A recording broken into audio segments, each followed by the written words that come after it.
Welcome to I dream. నేను Udayasri. Life coach Ram మెట్టు గారు మనతో ఉన్నారు. కెరీర్కి సంబంధించి, అలాగే ఎడ్యుకేషన్కి సంబంధించి, ఫ్యామిలీకి సంబంధించి ఎలాంటి ప్రాబ్లమ్స్ అయినా కానీ తను 13 ఇయర్స్ నుంచి కూడా ఎంతో మందికి తన కౌన్సిలింగ్ ద్వారా మంచి దిశానిర్దేశం చేశారు. ప్రజెంట్ మనం కూడా ఒక డౌట్ క్లారిఫై చేసుకుందాం. అదేంటి అనంటే, చాలామంది బాడీ షేమింగ్ చేస్తూ ఉంటారు. అండ్ బాడీ షేమింగ్కి ఎఫెక్ట్ అయిన వాళ్ళు ఎట్లా ఫీల్ అవుతూ ఉంటారు, అసలు బాడీ షేమింగ్ అనేది చేయొచ్చా? సో దీని గురించి మనం మాట్లాడదాం. హలో అండి. హాయ్ అండి. సో మనం not only in social media, ఆ సెలబ్రిటీసే కాదు, బయట కూడా చాలా మంది ఎవరైనా డార్క్ ఉన్నా కానీ నల్ల పిల్ల అని, లేదంటే లావుగా ఉన్నా అని, దొబ్బ పిల్ల ఇట్లా అంటూ ఉంటారనమాట, లావుగా ఉన్న వాళ్ళని. సో ఇట్లా బాడీ షేమింగ్కి గురవుతున్న వాళ్ళు ఎట్లా ఫీల్ అవుతూ ఉంటారు, అసలు బాడీ షేమింగ్ అనేది చేయొచ్చా, వాళ్ళు ఎలా రియాక్ట్ అవ్వాలి ఆ టైంకి? Body shaming is definitely not encouraged అండి. అది చాలా బ్యాడ్ ఫినామినా చెప్పాలంటే. ఎక్కడ స్టార్ట్ అవుతుంది బాడీ షేమింగ్ అని అంటే, అన్ఫార్చునేట్లీ మన ఫ్యామిలీస్లోనే స్టార్ట్ అవుతూ ఉంటుంది ఈ బాడీ షేమింగ్ అనేది. చిన్నప్పుడు పిల్లలు కొంచెం స్టౌట్ ఉన్నారనుకోండి, లడ్డు అని పిలవడము, అరే లడ్డుగా అనడము. కొంచెం డార్క్ ఉన్నారనుకోండి, అరే కర్రీ అనేసి అనడము, రైట్. సో బక్కగా ఉంటే బక్కి అనడము, సో పొట్టి అని. సో ముద్దుగా పెట్టుకున్న పేర్లు ఏంటి, పొట్టి అనేసి, ఈ లడ్డు అనేసి, ఇవన్నీ ముద్దుగా పెట్టుకున్న పేర్లే ఇవన్నీ. కానీ in a way it's body shaming, right. ఒక పర్సన్ యొక్క ఫిజికల్ అపియరెన్స్ని బట్టి మీరు ఇచ్చే ట్యాగ్ అది, which is not correct. And అక్కడ ఏమవుతుంది అని అంటే, పేరెంట్స్ లేకపోతే రిలేటివ్స్ అలాంటి ట్యాగ్స్ ఇచ్చినప్పుడు మన మైండ్లో ఏం పడుతుంది అంటే, ఇట్స్ ఓకే అనిపిస్తుంది మనకి. పేరెంట్స్ ఇస్తారు మనకి, మన ఫ్యామిలీ మెంబర్స్ మనకి ఇలాంటి ట్యాగ్స్ ఇస్తున్నారంటే it's okay to give such kind of tags to anyone అని మనం అనుకుంటాం. కానీ ఇట్ ఈస్ నాట్ కరెక్ట్ అండి. ఎందుకంటే పిల్లలల్లా అంటే స్టిల్ ఓకే, బట్ ఒక ఊహ తెలిసిన దగ్గర నుంచి మెచ్యూర్డ్ పీపుల్ ఉండేంత వరకు కూడా, లైక్ మెచ్యూర్డ్ మెన్ విమెన్ వీళ్ళందరూ ఏంటంటే, వాళ్ళ ఫిజికల్ అపియరెన్స్ పట్ల ఏదన్నా కమెంట్ వచ్చింది అని అంటే they feel very bad. They can't take it. కొన్ని మన చేతిలో కూడా ఉండవు. ఫర్ ఎగ్జాంపుల్, ఇప్పుడు కొందరు లావుగా ఉంటారు, వాళ్ళు పాపం ఎంత డైటింగ్ చేసినా, ఎంత ఎక్సర్సైజ్ చేసినా they can't just lose weight. ఇప్పుడు అదేమవుతుంది అని అంటే, సమ్టైమ్స్ ఇట్ ఈస్ హెరిడిటరీ ఉంటుంది వాళ్ళకి. సో అది హెరిడిటరీ అవ్వచ్చు, ఆర్ వాట్ ఎవర్ రీజన్స్, అది కొన్ని మెడికల్ కండిషన్స్ వల్ల కూడా ఏంటంటే some times they put on weight. So అలాంటివన్నీ పట్టించుకోకుండా చాలా మంది ఏంటంటే ఈ కమెంట్స్ చేసేస్తూ ఉంటారు అనమాట, లావుగా ఉన్న వాళ్ళని, నల్లగా ఉన్న వాళ్ళని స్పెషలీ. వీళ్ళందరికీ ఏంటంటే వింటూ ఉంటారు, విన్న ప్రతిసారి వాళ్ళకి అదొక ఖచ్చితంగా దుఃఖం కలిగిస్తుంది. అది చాలా మంది ఏంటంటే అలవాటు అయిపోయి ఉంటుందిలే అనుకుంటారు. No, that's wrong. And social మీడియాలో చూడండి, అసలు మన recently I have seen a video. ఒక అమ్మాయి ప్రాబబ్లీ ఒక 120 kgs ఉంటుందేమో, షీస్ లైక్ స్టౌట్ ఎనఫ్. ఎంత గ్రేస్ఫుల్ గా డాన్స్ చేస్తుంది ఆమె. అసలు ఆమె డాన్స్ లా గ్రేస్ చూస్తే ముచ్చటేసేది నాకైతే. అసలు అబ్బా, అంత బాడీ వేసుకొని అంత బాగా భలే డాన్స్ చేస్తుంది అని అనిపిస్తుంది. కింద కమెంట్స్ చూస్తుంటే ఒక్కొక్కరు అక్క భూమి కదిలిపోతుంది అక్క అని, కొందరు అంటే ఇట్స్ ఆల్ అంటే ఆ టాలెంట్ ని పక్కన పెట్టేసి వాళ్ళు ఇచ్చే ఆ body shaming. 90% comments body shaming గురించే ఉండే. అక్కడ ఒక 10% మేబీ అప్రిషియేట్ చేశారేమో, కానీ 90% was like that. And she became a material of meme. ఎన్నో మీమ్స్ ఎట్లా అయిపోయినాయి అంటే, ఇంకా ఆమె డాన్స్ చేస్తుంటే వీళ్ళందరూ ఇక్కడ కదిలిపోతున్నారు, భూమి కదిలిపోయి వీళ్ళందరూ అటు ఇటు పడిపోతున్నారు అని, అలా మీమ్స్ కూడా ఎన్నో వచ్చినాయి. లైక్ సో అలా ఏంటంటే we have seen a lot of people అండి ఏంటంటే ఈ బాడీ షేమింగ్ చేస్తూ ఉంటారు. కొందరు ఐ హావ్ సీన్ కొరియోగ్రాఫర్స్ కొందరు ఉంటారు, fashion designer. I remember, I forgot her name. తను ఏంటంటే షీఈ్ అ ఫ్యాషన్ డిజైనర్ అండి. ఆమె చూస్తే షీఈ్ ఫిజికలీ నాట్ అట్రాక్టివ్, కానీ ఆమె ఫస్ట్ ఆఫ్ ఆల్ ఫ్యాషన్ ఇండస్ట్రీకి వచ్చినప్పుడు ఎంతో మంది ఆమెని ఏలైతే చూపించారో, నవ్వారు, నువ్వా ఫ్యాషనా అన్నారు. She now does fashion designing for almost all the top actresses in మన టాలీవుడ్. సో తను ఇవన్నీ ఏంటంటే బేసిక్లీ వి అండర్స్టాండ్. వాళ్ళు చెప్పేది, ఈ బాడీ షేమింగ్ చేసినప్పుడు ఏంటంటే ఖచ్చితంగా దాని యొక్క నెగిటివ్ ఇంపాక్ట్ ఉంటుంది.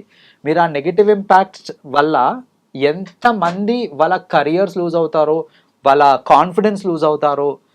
Some people they ten to get in to suicide also. Like you know, వాళ్ళు ఏంటంటే వాళ్ళ వెయిట్ తగ్గక ఇవన్నీ ఏంటంటే ఇంకా నాతో కాదు అనేసి సూసైడ్ చేసుకునే వాళ్ళు చాలా మంది ఉంటారు.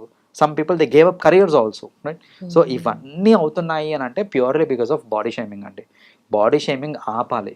ఒక పర్సన్ యొక్క ఫిజికల్ అట్రిబ్యూట్స్ని బేస్ చేసుకొని వాళ్ళని కమెంట్ చేయడం ఆగినప్పుడు మన సొసైటీలో ఏంటంటే we get to see a lot of talent coming out. కొన్ని మన చేతిలో ఉంటాయి, కొన్ని మన చేతిలో ఉండవు. అర్థం చేసుకోవాలి. మన ఫేస్ ఫీచర్స్ మనం మార్చగలుగుతామా? We can't. మన స్కిన్ టోన్ మార్చలేము. See we can only change our response to these things అనమాట. ఇప్పుడు ఎవరైనా బాడీ షేమింగ్ చేశారనుకోండి, లీవ్ ఇట్. మనం దాన్ని తీసుకొని కుంగిపోయి అరే నేను లావుగా ఉన్నానని వాళ్ళు అంటున్నారే, నేను నల్లగా ఉన్నానని వాళ్ళు అంటున్నారే అని అంటే అనేటోళ్ళకి తెలివి లేదు అని ఒక మాట మీరు గుర్తుపెట్టుకోండి. వాళ్ళు ఏదో అన్నారని మీరు కుంగిపోయి మీరు మీ ఫోకస్ చేయట్లేదు, మీరు కెరీర్ మీద ఫోకస్ చేయకుండా లేకపోతే చేయాల్సిన దాని మీద ఫోకస్ చేయకుండా అనవసరంగా మీరు మీ గ్రాఫ్ని మీరే డ్రాప్ చేసుకున్నట్టు లెక్క.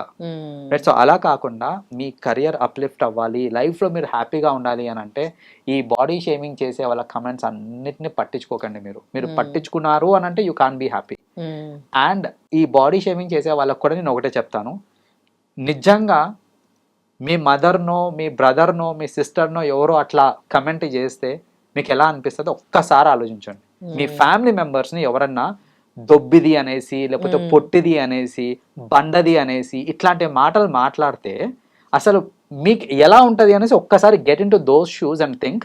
ఆ తర్వాత మీ కమెంట్లు మీరు చేసుకోండి. మనం సోషల్ మీడియాలో ఎన్ని చూస్తూ ఉంటామండి, వాళ్ళు కమెంట్ చేస్తారు మీ ఫ్యామిలీలో ఎవరైనా ఇట్లా ఉంటే ఇట్లా మాట్లాడతారా అని అంటే they never bother about the comments. ఎందుకంటే వాళ్ళు maybe they have not experience it first hand. వాళ్ళ ఫ్యామిలీలో ఫస్ట్ ఆఫ్ ఆల్ అట్లా అంతలాగా ఎవరు లేరేమో, అండ్ ఉన్నా కూడా ఆ అన్న కమెంట్స్ ని వాళ్ళు వినలేదేమో. సో ఇలాంటివి అన్ని ఏంటంటే బేసిక్ గా వాళ్ళు ఫస్ట్ హ్యాండ్ ఎక్స్పీరియన్స్ చేయలేదు కాబట్టి వాళ్ళకి ఆ సెన్స్ ఉండదు. So what I say is empathise. మీరు get in to their shoes and understand. ఇప్పుడు నిజంగానే మీ ఫ్యామిలీ మెంబర్స్ని ఎవరన్నా అలాంటి మాటలు మాట్లాడితే అది ఓకేనా, మీరు తీసుకోగలుగుతారా? అలాంటిది ఇప్పుడు మీరు తీసుకోలేరు అని అంటే మరి మీరు ఇంకొకరిని అంటున్నారే అది కరెక్టా అనే ఒక చిన్న అనాలిసిస్ మీరు చేసుకున్నారనుకోండి, ఖచ్చితంగా ఈ బాడీ షేమింగ్ చేసేవాళ్ళు తగ్గుతారు అండ్ అయినప్పటికీ చేసేవాళ్ళు ఖచ్చితంగా ఉంటారు. కాబట్టి ఒక్క ఫైనల్ సజెషన్ ఏంటంటే ఎవరన్నా బాడీ షేమింగ్ మిమ్మల్ని చేస్తున్నారు అని అంటే please don't react to it. Body shaming చేసే వాళ్ళని వాళ్ళ కర్మ, వాళ్ళకి తెలివి లేదు అని వదిలేసేయండి తప్ప దానికి మీరు రియాక్ట్ అయ్యి అనవసరంగా ఫీల్ అవ్వకండి. బెస్ట్ ఏంటంటే నిజంగా ఏమైనా చేంజెస్ చేసుకోవచ్చు దాని పట్ల అంటే చేంజ్ చేసుకోవడానికి ట్రై చేయండి. ఏమీ చేంజ్ చేసుకోలేము అని అంటే that's absolutely okay. Love the way you are. Self love is important in this case. మిమ్మల్ని మీరు ఎలా ఉంటే అలా లవ్ చేసుకున్నారు అని అంటే పక్కనోడు ఏమన్నా సరే it will not impact your feelings. Even social మీడియాలో కమెంట్స్ కూడా అంటే కమెంట్స్ కొంతవరకు తీసుకుంటాం, ఎంజాయ్ కూడా చేస్తాం, కొన్ని చాలా హర్టింగ్గా ఉంటాయి. ఈ కమెంట్ చేసే వాళ్ళు కూడా ఎలా ఆలోచించాలి అంటే కమెంట్స్ తీసుకునే వాళ్ళు ఎలా ఆలోచించాలి? అంటే సోషల్ మీడియాలో కమెంట్ చేసేటోళ్ళని మనమైతే ఆపలేమండి, ఖచ్చితంగా వి కాన్ స్టాప్ దెమ్. ఎందుకంటే దాంట్లో 90% పనిలేని మంగళ పనులే చేస్తుంటారు అనమాట ఇవన్నీ బేసిక్గా చెప్పాలంటే. సో వాళ్ళు ఏంటంటే కమెంట్ చేయాలని ఒక ఉద్యమం లాగా పెట్టుకొని నెగటివ్ కమెంట్స్ ఇస్తూ ఉంటారు. నిజంగా వాళ్ళ నెగటివ్ కమెంట్స్ని మనం దృష్టిలో పెట్టుకోవాల్సిన అవసరం లేదు. పాజిటివ్ కమెంట్స్ వస్తే maybe yes you can take some encouragement out of it. కానీ నెగటివ్స్ ని చూసుకుంటూ కుంగిపోయి చాలా మంది సోషల్ మీడియాకి దూరం అయిపోయిన వాళ్ళు కూడా చాలా మంది ఉన్నారు ఇలాంటి నెగటివ్ కమెంట్స్ వల్ల. కొంతమంది కమెంట్స్ చూసుకోవాలంటే భయపడతారు, కమెంట్స్ ఆఫ్ చేసేసుకుంటారు, కొంత భయపడతారు. That's okay, you have to understand. మీరు కంటెంట్ సోషల్ మీడియాలో పెడుతున్నారు, అది మీ ఫోటో కానివ్వండి ఏదన్నా కానివ్వండి, మీరు సోషల్ మీడియాలో కంటెంట్ పెడుతున్నారంటే బీ రెడీ ఫర్ కమెంట్స్. మీరు ఆ కమెంట్స్ వస్తాయి, పాజిటివ్ వస్తాయి, నెగటివ్ వస్తాయి. దేన్ని కూడా ఎక్కువ సీరియస్ తీసుకోకుండా, ఆర్ అసలు చెప్పాలంటే నెగటివ్ కమెంట్స్ ని పిచ్చ లైట్ తీసుకోండి. దానిలో సగం మంది నేను చెప్తున్నా కదా పని లేక కావాలని ప్రొవోక్ చేయడానికి మాత్రమే కమెంట్స్ చేస్తుంటారు ఇట్లా నెగటివ్ కమెంట్స్ తప్ప దాని నుంచి మీరు రియాక్ట్ అయ్యి దాని నుంచి మీకు వచ్చేదేం లేదు. కాబట్టి better not to react to the negative comments. Positive comments నుంచి మీకు ఏమైనా ఇన్స్పిరేషన్ వస్తుందంటే తీసుకోండి, otherwise take light. Right. So మనము ఏమైనా ఇట్లా గెట్ టుగెదర్ పార్టీస్ చేసుకుంటాం కదండి, కొన్నిసార్లు ఫ్రెండ్స్తో కలిసి వెళ్తూ ఉంటాం బయటికి, కొన్నిసార్లు ఫ్యామిలీ మెంబర్స్తో రిలేటివ్స్తో బయటికి వెళ్ళినప్పుడు అక్కడ షేర్ చేసుకోవాలి మనం ఏమైనా మనీ అక్కడ స్పెండ్ చేస్తే. కానీ అందులో ఒక నలుగురు వెళ్ళారనుకోండి, ఆ ముగ్గురు ఖర్చు పెడతారు. ఒక పర్సన్ మనం ఎన్ని పార్టీస్కి వెళ్ళినా కానీ ఎన్ని ఫంక్షన్స్కి వెళ్ళినా కానీ డబ్బులు తీయడానికి అసలు ఇష్టపడరు. సో వాళ్ళని ఈ ముగ్గురు అడగలేరు ఎందుకు ఖర్చు పెట్టారు అని, కానీ ప్రతిదానికి వచ్చి తినిపోవడం అలాంటివి చేస్తూ ఉంటారు. సో అట్లా చేయడం కరెక్టేనా? సో అలాంటి పర్సన్స్ని మార్చే ఛాన్సెస్ ఏమైనా ఉంటాయా? ఇలా అబ్సల్యూట్లీ కరెక్ట్ కాదండి అది. ఎందుకంటే జనరలీ ఏంటంటే స్పెషలీ నాట్ వెరీ క్లోజ్ అనుకోండి, వాళ్ళు ఏంటంటే స్ప్లిట్ వైజ్ వేసుకోవడానికి వెనకారు. సపోజ్ టోటల్ 4 వెళ్ళాము, మనం 4 పెద్ద క్లోజ్ ఏం కాదు, బట్ కలిసి వెళ్ళాము, తిన్నాము, ఇంత బిల్ అయింది అనుకోండి, డివైడెడ్ బై 4 చేసుకుంటారు, సరిపోయింది. బట్ జనరల్లీ రిలేటివ్స్ మధ్యలో లేకపోతే క్లోజ్ కజిన్స్ మధ్యలో కానివ్వండి, ఫ్రెండ్స్ మధ్యలో ఇలా ఏదైనా రెస్టారెంట్కి కానీ అట్లా వెళ్ళినప్పుడు ఈ స్ప్లిట్ వైజ్ అలా చేసుకోరు. జనరల్గా ఏంటంటే ఒక్కోసారి ఒక్కొక్కరు బిల్ కట్టుకుంటూ ఉంటుంది. ఈ రోజు నేను కట్టేస్తాను, నెక్స్ట్ టైం ఇంకొకటి వెళ్ళినప్పుడు ఇంకో పర్సన్ మొత్తం బిల్ కట్టేస్తారు. అలా ఏంటంటే ఒక్కొక్కసారి ఒక్కొక్కరు అలా కడతారే తప్ప ఖచ్చితంగా దాన్ని స్ప్లిట్ చేసుకుంటారు బై నెంబర్ ఆఫ్ పీపుల్ అనేది జరగదు అనమాట. అలాంటి సందర్భాలలో జనరల్గా మనం చూసేది ఏంటంటే ఒకరు ఇద్దరు ఉంటారు, వాళ్ళు ఏంటంటే అసలు ఖర్చు పెట్టరు. అన్ని పార్టీస్ అటెండ్ అవుతూ ఉంటారు, రైట్, అన్ని అకేషన్స్లో వాళ్ళు ఉంటారు, వాళ్ళ ప్రెజెన్స్ అనేది ఉంటుంది. కానీ అసలు ఏ పార్టీ కన్నా సరే వాళ్ళు ఇనిషియేటివ్ తీసుకోరు, ఈరోజు బిల్ నేను కడతాను లేకపోతే బిల్ ఈజ్ ఆన్ మీ అని చెప్పడం అలాంటిది జరగదు జనరల్గా. సో అలాంటి వాళ్ళకి జనరల్గా ఏంటంటే షార్ట్ టర్మ్లో పెద్దగా ఇంప్లికేషన్స్ కనిపించకపోవచ్చు, బట్ ఈవెన్చువల్లీ ఏమవుతుంది అని అంటే there are lot of things వాళ్ళకి తెలియకుండా బ్యాక్గ్రౌండ్ జరుగుతూ ఉంటాయి అన్నమాట. ఫర్ ఎగ్జాంపుల్ వాళ్ళ ఇమేజ్ వాళ్ళని తగ్గించుకుంటారు లెక్క. సో ఆ మిగతా మంది ముందు ఖచ్చితంగా వాళ్ళని వాళ్ళు చీప్ చేసుకుంటున్నట్టే అయిపోతుంది అనమాట. నిజంగా నా దగ్గర ఫినాన్షియలీ పెద్ద స్ట్రాంగ్ కాదు అనుకోండి, మీరు ప్రతిసారి అంటే ఇప్పుడు ఒక్కోసారి ఒకరు పెట్టాల్సిన అవసరం లేదు, మిగతా వాళ్ళు 2 సార్లు 3 సార్లు పెట్టినప్పుడు ఆ 3 సార్లకి మీరు ఒకసారి అన్న పెట్టండి. వాళ్ళు 3 సార్లు పెట్టుకున్నారు సరే, మీరు ఒక్కసారి పెట్టండి. సో ఆ పెట్టుకునే కెపాసిటీ కూడా నాకు లేదు అని అంటే ఫంక్షన్ అటెండ్ కాకండి, పోయేదేం లేదు అక్కడ. వాళ్ళు పిలిచారు కదా అని మనం వెళ్ళిపోవడం కాదు. నేను అట్లీస్ట్ ఆ ఒకసారన్నా పెట్టుకోగలుగుతున్నాను అని అంటే ఫైన్, 1-2 సార్లు 3 సార్లు వాళ్ళు పెట్టుకుంటారు, మీరు ఒకసారి పెట్టుకుంటున్నారు, స్టిల్ బ్యాలెన్స్ అవుతుంది. బికాస్ మీ ఫైనాన్షియల్ కండిషన్ వాళ్ళు కూడా అర్థం చేసుకుంటారు. కానీ అసలు పెట్టకుండా నేను వెళ్తాను అంటే మాత్రం అది కరెక్ట్ కాదు. బెటర్ ఏంటంటే ఏదో ఒక రీజన్ చెప్పి మీగ్గా మీరు ఆగిపోవడం బెటర్. మీగ్గా మీరు ఆగలేదనుకోండి, అల్టిమేట్లీ ఏమవుతుందంటే వాళ్ళు ఆపుతారు, right, they will stop inviting you. చూస్తారు, ఎన్నిసార్లు చూస్తారు, వాళ్ళు చూస్తారు, 10 సార్లు చూస్తారు. వాళ్ళు లేనప్పుడు మాటలు కూడా అనుకుంటారు, ఏంట్రా వీడు ఎప్పుడు వస్తాడు కానీ ఎప్పుడు డబ్బులు తీయడు అనేసి అనుకుంటారు. అదే వాళ్ళు అనుకుంటారు లేదా పక్కన పెట్టేసేయండి. ఈవెన్చువల్లీ ఏమవుతుంది అంటే ప్లానింగ్లోనే ఈ పర్సన్ని ఎక్స్క్లూడ్ చేసేస్తారు అనమాట, తెలియకుండానే ఆ ఎక్స్క్లూజన్ అనేది అయిపోతుంది అనమాట.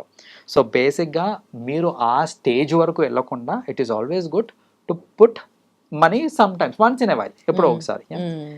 ఆ వన్స్ ఇన్ ఎ వైల్ పెట్టుకునే స్టేజ్ కూడా లేదు అని అనుకోండి, బట్ వాళ్ళు చాలా క్లోజ్ అనుకోండి, it is good to confess. చెప్పండి, ఒక మాట చెప్పండి, అరే నాకు పెట్టాలని ఉంది కానీ పెట్టలేకపోతున్నాను బికాస్ ఆఫ్ మై సిచ్యువేషన్, నేను పార్టీ ఇద్దాం అనుకుంటా కానీ ఇవ్వలేకపోతున్నాను అనేది కమ్యూనికేట్ అన్నా చేయండి. అట్లీస్ట్ కమ్యూనికేట్ చేసుకుంటే మీ రెస్పెక్ట్ మీరు కాపాడుకున్నట్లు లెక్క అక్కడ. సో మీరు అది కమ్యూనికేట్ కూడా చేయట్లేదు, బట్ ఫంక్షన్స్ అని అటెండ్ అవుతున్నారు అని అంటే ఖచ్చితంగా వాళ్ళ దృష్టిలో మనము పడిపోతాం. కాబట్టి ఇట్లాంటి సిచ్యువేషన్ ఏదైనా ఉంది అని అంటే కనుక ఖచ్చితంగా it is good to convey. And one more thing, ఇలా పెట్టకుండా ఉన్నారు అని అనుకోండి, లైక్ నాకు స్తోమత ఉంది, స్తోమత లేని వాళ్ళంటే సరే ఫైన్, ఐ అండర్స్టాండ్. స్తోమత ఉండి కూడా చాలా మంది పెట్టరు. అవును, వాళ్ళు ఏంటంటే సెల్ఫిష్ గా ఆలోచిస్తూ ఉంటారు, నేను ఎందుకు పెట్టాలి, నడిచిపోతుంది కదా, ప్రతిసారి పిలుస్తున్నారు, పార్టీలు చేసుకుంటా ఉన్నారు, ఎంజాయ్ చేస్తున్నారు, జస్ట్ పార్ట్ అయిపోతుంది కదా అని అనుకుంటారు. బట్ అలా చేయటం వల్ల ఏంటంటే మన సోషల్ నెట్వర్క్ అనేది ఇట్ విల్ ష్రింక్. బట్ ఈ కరెంట్ డేస్లో మీ నెట్వర్క్ ఎంత స్ట్రాంగ్ ఉంటే మీ సక్సెస్ రేట్ అంత ఉంటుంది. సో అనవసరంగా డబ్బులు పోతాయేమో అని ఆలోచించి మీ నెట్వర్క్ని మీరు కట్ చేసుకుంటున్నారని అంటే డెఫినెట్లీ లైఫ్లో you will not become successful also, and you will end up being a joke to everyone. మీ యాబ్సెన్స్లో అందరు ఏంటంటే మీ గురించి మాట్లాడుకుంటుంటారు, అరే వానికి ఏం తక్కువ రా, వాడికి అది ఉంది ఇది ఉంది, కానీ ₹1 పెట్టడానికి వాడు ఆలోచిస్తారని you will become a subject of discussion అక్కడ. వాళ్ళ ముందు ఏమనుకుండొచ్చు కానీ వాళ్ళ వెనకాల అయితే డెఫినెట్లీ అనుకుంటారు ఖచ్చితంగా. See at the end of the day మీరు అంత డబ్బులు ఉంచుకొని అనే మాటలు అనిపించుకోవడం అవసరమా? మీకు స్తోమత ఉంది అంటే పెట్టండి, once in a while, that's okay కదా. So that is my suggestion అండి. లేదు స్తోమత లేదు ప్లస్ పెట్టలేను, వన్స్ ఇన్ ఎ వైల్ కూడా పెట్టలేను అని అంటే నిజంగా చెప్తాను అంటే I'm not disrespecting anyone. Best thing ఏంటంటే అట్లీస్ట్ వాళ్ళ రెస్పెక్ట్ కాపాడుకోవడానికి వాళ్ళకి వాళ్ళే ఆగిపోవడం బెటర్. ఇలాంటి గ్యాదరింగ్స్ నుంచి ఇవన్నిటి నుంచి ఎప్పుడో ఒకసారి వెళ్ళండి, బట్ పిలిచిన ప్రతిసారి వెళ్ళకండి. ఓకే, రైట్ అండి, thank you so much. Welcome. And for more videos, please subscribe to iDream. Please subscribe to iDream. Please subscribe iDream. And please subscribe to iDream. For more videos, subscribe to iDream. please like, share and subscribe to the channel. Congratulations, iDream. Subscribe to iDream. Subscribe to iDream. So subscribe to iDream Media. iDream team అందరికి huge congratulations. Please subscribe iDream Media. Please subscribe to iDream. Subscribe iDream. Please subscribe to iDream. iDream అంటే నా కళల channel subscribe చేసుకున్న నోరు తిరుగుతలేదు, మీరైతే గంట గుర్తు కొట్టండి. For more such videos, please subscribe to iDream. Subscribe to iDream. Please subscribe to iDream. Please subscribe iDream Media. Please do subscribe to iDream. Please subscribe to iDream Media. For best entertainment and information, please subscribe iDream. And don't forget to subscribe to iDream.